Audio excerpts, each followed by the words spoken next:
अब उद्धव जी ने पूछा कि भगवान ये सृष्टि किसके लिए है, ये दुनिया किसके लिए बनाई है, ये आत्मा के लिए है या देह के लिए? भगवान ने उत्तर दिया कि न आत्मा के लिए न देह के लिए।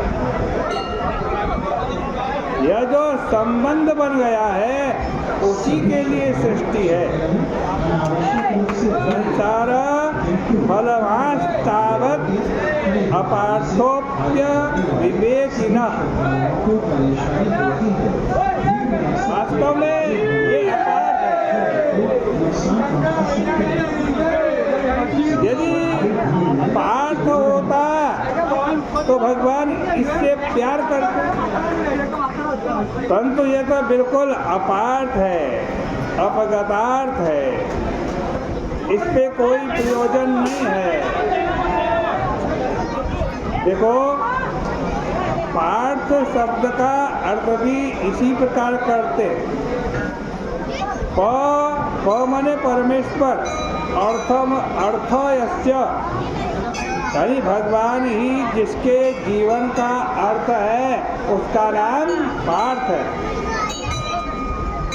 ये संसार क्या है?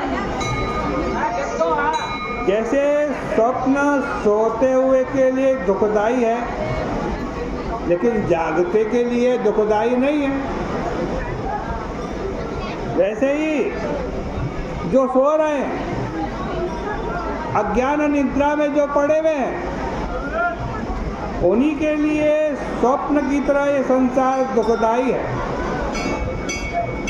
ज्ञान की तलवार उठाओ, उपासना से उस पर शान धराओ और उससे द्वैत के भ्रम को काट दो, निर्भय होकर के विचरो। ज्ञान, विवेक, निगम, तपस्या, प्रत्यक्ष, अनुमान आदि सबसे यही बात सिद्ध होती है कि जो आदि अंत में है वही मध्य में भी है, वही काल है, वही हेतु है। जैसे आप सोना लीजिए, स्वर्ण, जेवर बनने से पहले भी वो क्या था? स्वर्ण था। अब जेवर बन गया, कड़ा कुंडल बन गया, तब भी वो क्या है? स्वर्ण। और जब ये जेवर नहीं रहेगा तब भी वो स्वर्ण ही रहेगा।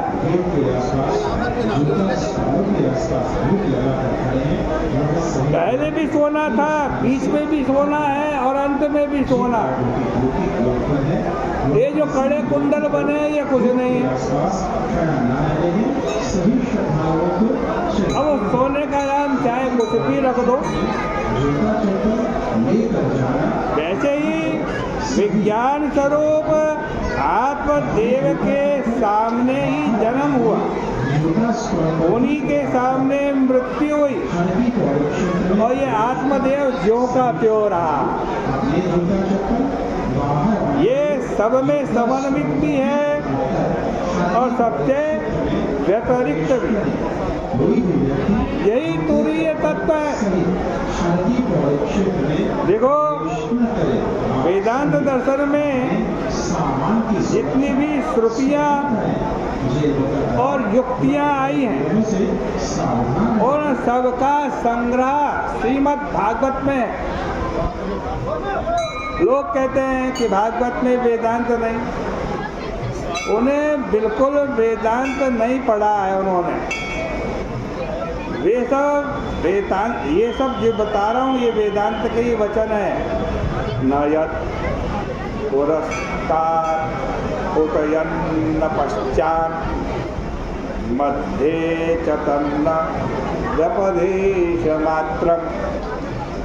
जो वस्तु पहले नहीं थी वो बाद में भी नहीं रहेगी। अच्छा आप बताओ, जन्म से पहले शरीर था? नहीं था। और मृत्यु के बाद ये शरीर रहेगा? नहीं रहेगा। तो ये शरीर कुछ नहीं है। इस शरीर के अंदर बैठी हुई जो आत्मा है वही वास्तविक तत्व है। भूतं प्रसिद्धं च परेण यत्तत् तदेव तस्यादिति मे मनीषा।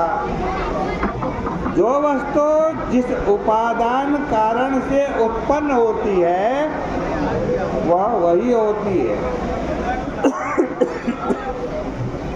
जो वस्तु जिससे प्रकाशित होती है वह अपने प्रकाश से भिन्न नहीं होती।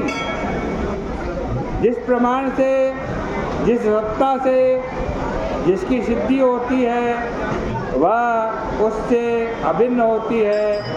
अभिन्न निमित्तोपादन कारण से भिन्न भी कोई वस्तु नहीं होती है। बीच में भी वह बिल्कुल नहीं रहती। संसार बिना हुए भी दिखाई दे रहा है, नहीं फिर भी दिखाई दे रहा है। इसलिए विवेक करना बड़ा आवश्यक है।